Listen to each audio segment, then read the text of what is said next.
Rusia, venimos a Chile porque el proyecto de ley que reduce la jornada laboral a 40 horas sigue teniendo algunos puntos por resolver. ¿Qué pasará, por ejemplo, con la productividad? ¿Se va a ver afectada la distribución de horas de trabajo? ¿Con quién lo vamos a conversar? Con el economista y académico de la Universidad Andrés Bello, ya está en pantalla, Jorge Rojas. Le vamos a pedir que nos explique algunos de los alcances de este proyecto de ley. Lo primero, ¿cómo se puede poner en la práctica? Estamos acostumbrados a trabajar 45 horas, más horas extras. ¿Cómo va a funcionar esto de 40 horas a la semana? ¿Qué va a pasar con las horas extras? Jorge, bienvenido a Tele 13 Digital. Muchas gracias, Carlos, un gusto estar acá. La verdad es que todo es posible, pero todo depende de cómo se hagan las cosas. Si nosotros lo que buscamos es reducir la jornada laboral de 45 horas a 40 y manteniendo los salarios, entonces acá hay dos palabras clave. Una es incrementar la productividad, ya es el primer concepto, que hay que incrementar la productividad, es decir, la cantidad de bienes y servicios que produce un trabajador por hora, y la otra es gradualidad. O sea, si esto es totalmente viable, pero todo depende de la gradualidad con la que se va a implementar y lo que nosotros vamos a hacer para poder incrementar la productividad. Para incrementar la productividad hay tres factores claves. El primero es la inversión, el capital físico, tener más maquinarias, más computadores. Eso nos permite incrementar la productividad, pero también toma un tiempo. Entonces, y por eso la importancia de la gradualidad. Además, tenemos que incrementar el capital humano, es decir, la formación académica, la educación, la experiencia de los trabajadores, de manera que en menos tiempo sean capaces de producir la misma cantidad de bienes y servicios. Y finalmente está la tecnología, que es cómo nosotros ordenamos el proceso productivo, y junto, por supuesto, con la modernización del Estado. Si nosotros tenemos un Estado que nos permita hacer trámites en un menor tiempo, eso también nos permitiría incrementar la productividad. Entonces, para poder hacer esta reducción de jornada laboral de forma efectiva, necesitamos incrementar la productividad y, por supuesto, mantener la flexibilidad y la libertad de los trabajadores si es que ellos quieren poder tener horas extra de manera de poder incrementar su salario. Jorge, vamos por partes. Eso yo lo entiendo y seguramente nuestros televidentes también lo entienden desde lo teórico. En términos prácticos, decirle a un trabajador que ya trabaja 45 horas, que va a trabajar 40, pero tiene que aumentar la productividad, para algunos grupos de trabajadores es un contrasentido. ¿Cómo uno le puede, entre comillas, vender a ese trabajador que está en su interés aumentar la productividad, también seguramente con una no disminución del salario, que es otra variable que usted también mencionó? Claro, lo que hay que hacer es primero decir, bueno, este proceso de baja de jornada laboral va a durar, digamos, no sé, 10 años, donde, o puede ser 5 años, cada año se disminuye la jornada en una hora, es decir, 45 primero, luego 44 horas y así hasta llegar a las 40 horas. Y esto va a ir acompañado de mejor equipamiento, va a ir acompañado de mayor cantidad de jornadas de capacitación, porque de esa manera nosotros lo que vamos a estar observando es que sea posible tener una reducción de la jornada con un incremento en la productividad, porque si no se hace eso, es decir, si nosotros no mejoramos la productividad, lo que estamos haciendo es que se van a encarecer los costos para la empresa. ¿Sí? Las pymes van a ver sus costos que van a aumentar porque van a producir menos, porque hay menos horas de trabajo, pero se tiene que pagar el mismo salario y por lo tanto esto nos va a llevar a que algunas pymes, especialmente, tomen la decisión de desvincular personal. Y por eso es que la reducción de jornada laboral debe ir acompañada sí o sí con una política de mejoramiento en la productividad, porque si no, lo que va a suceder es que va a repercutir en el empleo. Jorge, dos temas en uno. Primero, ¿cómo medimos eso que usted me está diciendo? El aumento de la productividad. Y el segundo, ¿qué es un talón de Aquiles? Muchos trabajadores en Chile tienen un sobresueldo con las horas extras. ¿Cómo se pueden manejar esas dos cosas? Porque claramente, si bajamos la carga laboral semanal, no tiene sentido hacer más horas extras. Iría en contrasentido. ¿Cómo hacemos eso? ¿Cómo medimos? ¿Cómo manejamos las horas extras? Claro, que desde este punto de vista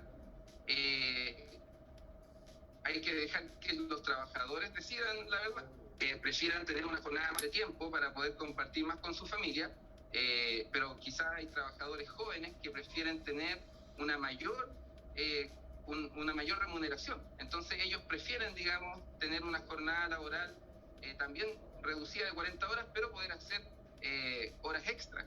Entonces finalmente lo que va a suceder acá es que el mercado va a terminar asignando, digamos, cuántas horas trabaja cada trabajador, pero la verdad es que poder definirlo por reglamento o por ley no se puede, ¿sí? Las fuerzas de mercado en ese sentido siempre tienden a ser muy poderosas y terminan siendo quienes finalmente asignan las jornadas. Por lo tanto, sumamente importante acá el concepto de gradualidad, de flexibilidad laboral y de trabajar políticas para incrementar la productividad, porque si no, como muy bien lo menciona usted, va a haber una suerte de contradicción entre que reducimos las jornadas, pero ahora se van a hacer más horas extra, lo cual, si es que no se acompaña de productividad, de mejoramiento de la productividad, va a terminar de todas maneras siendo aún más caro para las empresas y eso podría repercutir en el empleo.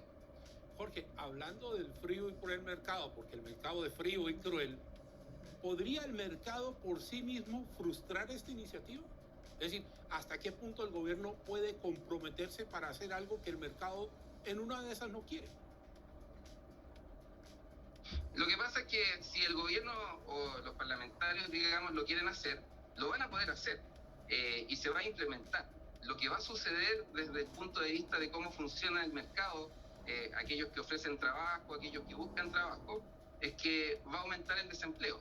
Ya es similar a lo que sucede, digamos, cuando se incrementa muy bruscamente el salario mínimo. Si se incrementa muy bruscamente el salario mínimo, aquellos que mantengan su trabajo se van a ver beneficiados, pero va a haber un grupo que puede perder su empleo y va a haber otro grupo que probablemente va a buscar empleo y no lo va a encontrar o lo va a encontrar en el mercado informal. Entonces, si se quiere hacer y está la voluntad política, se puede hacer. Pero para que esto no tenga efectos negativos en el mercado laboral especialmente, se necesita acompañar de manera importante de mejoramientos en la productividad. Y perdón, lo majadero con eso, pero es que la jornada laboral se reduce naturalmente cuando hay una alta productividad. Y como nosotros lo que queremos hacer es empujar un poco la jornada laboral hacia abajo a través de una ley, entonces necesitamos que esa ley sea acompañada de otras que permitan mejorar la productividad, que necesita estos tres factores: capital humano, capital físico, tecnología. Ahora, y dentro de la tecnología un Estado más eficiente. Claro, Jorge, si uno mira el ambiente, hay países con alta inflación, hay crédito que está siendo restringido y uno empieza a preguntarse, ¿es el momento para esto o conviene estudiarlo muy bien y presentarlo en un momento económico más adecuado? Como economista experto, ¿cuál es su valoración del actual momento económico para esta iniciativa? Excelente pregunta y le agradezco mucho. Creo que esta política de reducción de jornada laboral, junto con la reforma tributaria que ya el gobierno está empezando a trabajar en ella, lo ideal sería empezar la discusión, ¿sí? Empezar a discutir, ver cómo se va a hacer el diseño de estas políticas públicas que son muy importantes y muy necesarias, pero quizás esperar un par de años para poder partir con su implementación, porque efectivamente este es un periodo complejo para la economía mundial y también para la economía chilena. De hecho, el Banco Central, en su último informe de política monetaria, proyecta que para el 2023 nuestro crecimiento económico podría ser menos 1% o cero. Es decir, está proyectando un escenario de recesión económica. Y si nosotros incorporamos todas estas políticas públicas en este periodo, probablemente eso podría repercutir en una situación muy compleja para los trabajadores chilenos. Jorge, agradeciéndole su franqueza con lo que estamos hablando, lo otro que a uno le salta a la vista es, más allá de la necesidad de impulsar una reforma para que la gente tenga una mayor vida familiar, ¿qué va a pasar con el macro? Usted me ha hablado de que se proyecta una inflación, un crecimiento económico prácticamente nulo. ¿Qué impacto tiene eso en la inflación? Y entonces quiero saber su opinión con respecto a estos dos fenómenos relacionados. Mire, respecto de esto que usted consulta, el Banco Mundial hace poco más de una semana sacó un informe donde hablaba de una posibilidad importante de estanflación a nivel mundial. Es decir, alta inflación con recesión, sin crecimiento económico. Yo creo que en el caso de Chile podría evitarse eso, en el sentido de que esta desaceleración de la economía podría también desacelerar el crecimiento en los precios, y podríamos tener una situación de, ojalá, baja inflación, pero con bajo crecimiento económico, o nulo o incluso negativo, y eso podría permitir, digamos, reducir las tasas de interés. Pero la verdad de las cosas también podría ir en el otro sentido, si es que a nivel mundial, y nosotros dependemos mucho del comercio internacional, recordemos que prácticamente el 60% de la canasta de consumo de los hogares es importada.